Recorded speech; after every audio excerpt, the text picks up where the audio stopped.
Have you ever been so dead set on being right that you lost sight of the impact you were having on those around you? For myself, I'm super competitive, like very, very competitive, especially when it comes to board games. I have a lot of board games that I really love, but there's one that for myself and my husband is our favorite.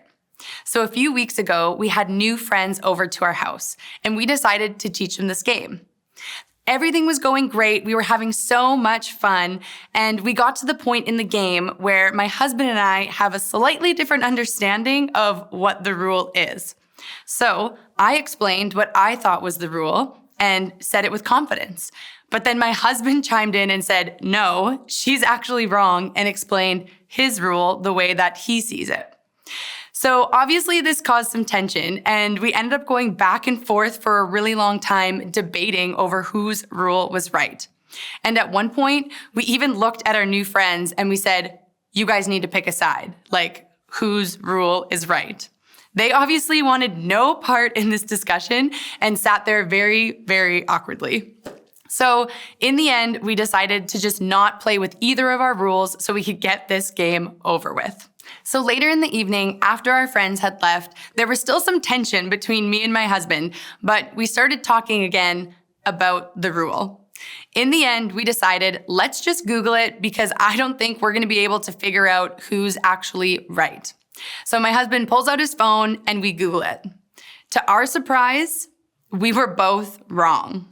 So maybe you found yourself in a similar situation and you're competitive like me. And when you get in the middle of a situation or an argument where you're fighting so hard to be heard and you become so focused on getting it right or being right, we actually all miss out on the impact that we're having on the people around us.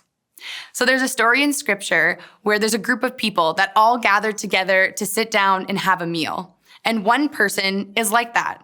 They get stuck in their opinion and they completely miss out on the impact that they're having around the table. But in the story, a woman who wasn't even invited to join in on this meal steps up in his place. So we're going to read now from Luke 7:36-50 and see what actions this guy should have taken. I'm going to be reading from the NIV version, so yours might sound a little bit different, but that's okay. So here we go. Luke 7 verse 36 says this. When one of the Pharisees invited Jesus to have dinner with him, he went to the Pharisee's house and reclined at the table. A woman in the town who lived a sinful life learned that Jesus was eating at the Pharisee's house, so she came there with an alabaster jar of perfume. As she stood behind him at his feet weeping, she began to wet his feet with her tears. Then she wiped them with her hair, kissed them, and poured perfume on them. When the Pharisee who had invited him saw this, he said to himself, if this man were a prophet, he would know who is touching him and what kind of woman she is, that she is a sinner. Jesus answered him, Simon, I have something to tell you. Tell me, teacher, he said. 2 people owed money to a certain moneylender. One owed him 500 denarii and the other 50. Neither of them had the money to pay him back, so he forgave the debts of both. Now, which of them will love him more? Simon replied, I suppose the one who had a bigger debt forgiven. You have judged correctly, Jesus said. Then he turned toward the woman and said to Simon, do you see this woman? I came into your house and you did not give me any water for my feet, but she wet my feet with her tears and wiped them with her hair. You did not give me a kiss, but this woman from the moment I entered has not stopped kissing my feet. You did not put oil on my head, but she has poured perfume on my feet. Therefore, I tell you, her many sins have been forgiven, as her great love has shown. But whoever has been forgiven little loves little. Then Jesus said to her, your sins are forgiven. The other guests began to say among themselves, who is this who even forgives sins? Jesus said to the woman, your faith has saved you. Go in peace. So that was a lot of text. So let's back it up a little bit. Just for some context, this wouldn't have been weird for Jesus and the Pharisee Simon to be dining at a meal together. And I also don't want you guys to think that this uninvited sinful woman would have had to break into Simon's house to get there or to get to Jesus, because houses in that culture would have been constructed differently than ours. And even sometimes when meals like this were taking place, it would happen in a public courtyard so others could actually view who was going to eat together. And since we read that dining occurred in this reclining position, which honestly, I would be a fan of, the woman wouldn't have had to crawl under the table or, go over people's feet or legs under a table. But Jesus' feet would have been lifted and she could kneel before him. Now, for the woman who was at Jesus' feet, the author includes who lived a sinful life. And that would mean that it was probably public knowledge that this woman was living in sin and had maybe a reputation for still actively sinning. So when Simon the Pharisee says to himself, if this man were a prophet, he would know who is touching him and what kind of woman she is, and very much point out that she is a sinner, we get this inside perspective. He believes that for this reason alone, Jesus couldn't possibly be who he says he is. Jesus couldn't possibly be a prophet because Simon himself wouldn't allow this same kind of behavior to be bestowed on him. So we're getting all of this inside perspective from Simon.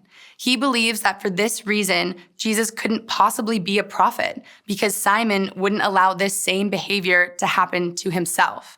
So now we know Simon's opinion, and we can assume that this is also why he failed to act as a proper host towards Jesus in the first place. He doesn't believe he is who he says he is, and now he doesn't believe that he's even a prophet, so he's not going to treat him like one. We can also see that Simon has this understanding of sin that's much different than Jesus, and it's actually causing him to distance himself from sinful people like this woman. Jesus is using this story to try to change the comparison that would be happening between him and Simon, to point out the difference between Simon and this woman.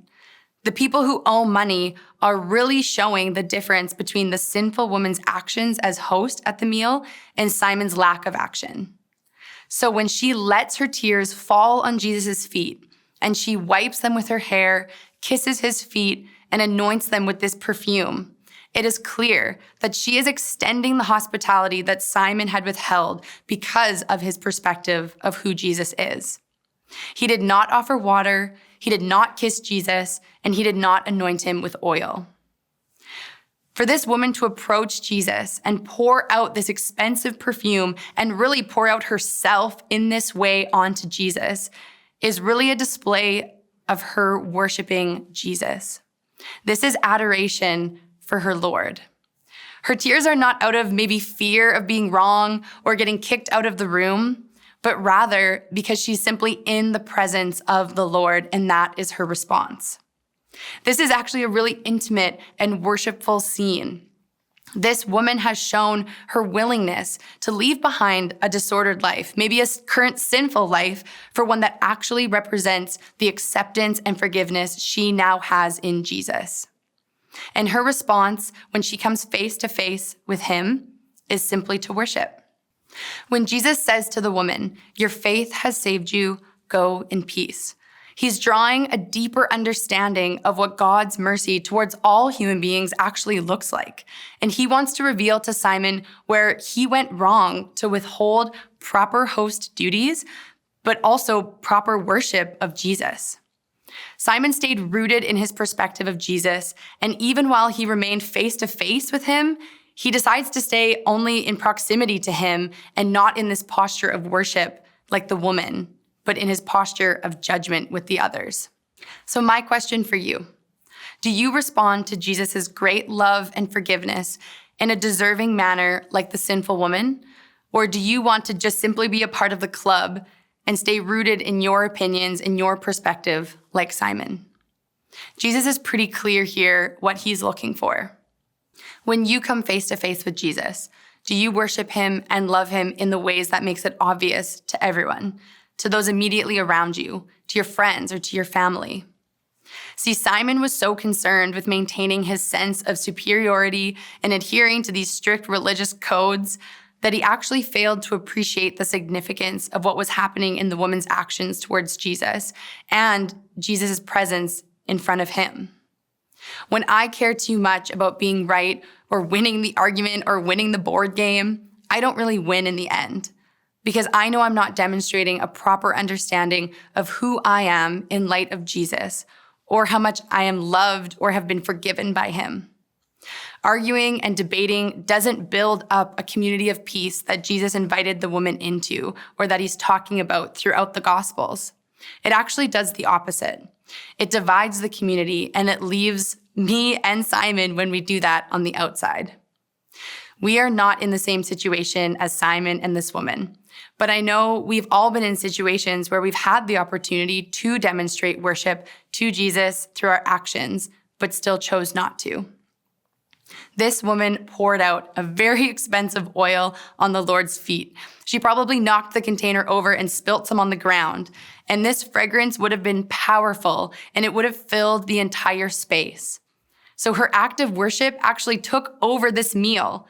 And not only were her actions interrupting it with her tears and her praise, but again, this fragrance would have overpowered every other scent in the house and lingered long after that scene was over. So I want to challenge you to live in a way that your life actively represents your love for Jesus. Because we actually all have access to him every day. We can come face to face with him, and we can worship him at any time. And he's actually waiting for you to do this, to join in on the worship of his name, and waiting for you, if you haven't yet, to realize how much he has forgiven you and how much he loves you. So for Matt and I, when we look back on that night with these two new friends that we had the opportunity to have an impact for Jesus on, all we think of is that we totally ruined it because we had this ridiculous fight over a board game. And we failed to realize how important our interactions with each other are in representing who we are in light of Jesus. Because when showing our love of Jesus and finding ways to worship are actually our first response, I promise that it will make a lasting impression on those around you, just like it did for the woman and her perfume at the meal she wasn't even invited to.